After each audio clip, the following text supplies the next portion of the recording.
சாதிக்காரன் வேண்டியவன் நினைச்சு பதவிக்கு கொண்டு வந்த உன்னோட பழைய பஞ்சாங்கத்தை தூர தூக்கி போட்டுட்டு ஏழையோ பணக்காரனோ படிச்சவனோ படிக்காதவனோ அரசியல் அனுபவம் உள்ளவனோ இல்லாதவனோ அதையெல்லாம் பார்க்காம அவன் நல்லவனா நாட்டு மேல அக்கறையும் அரசியல் ஆர்வம் உள்ளவனா அப்படிங்கறத மட்டும் பார்த்துதான் நீ சீட்டு கொடுக்கணும்.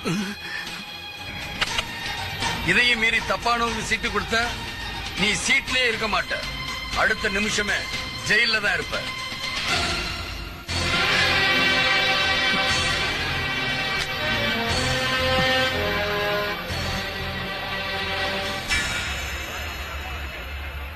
இதையும் மீறி தப்பானவங்க சீட்டு கொடுத்த நீ சீட்லயே இருக்க மாட்ட, அடுத்த நிமிஷமே ஜெயில தான் இருப்ப.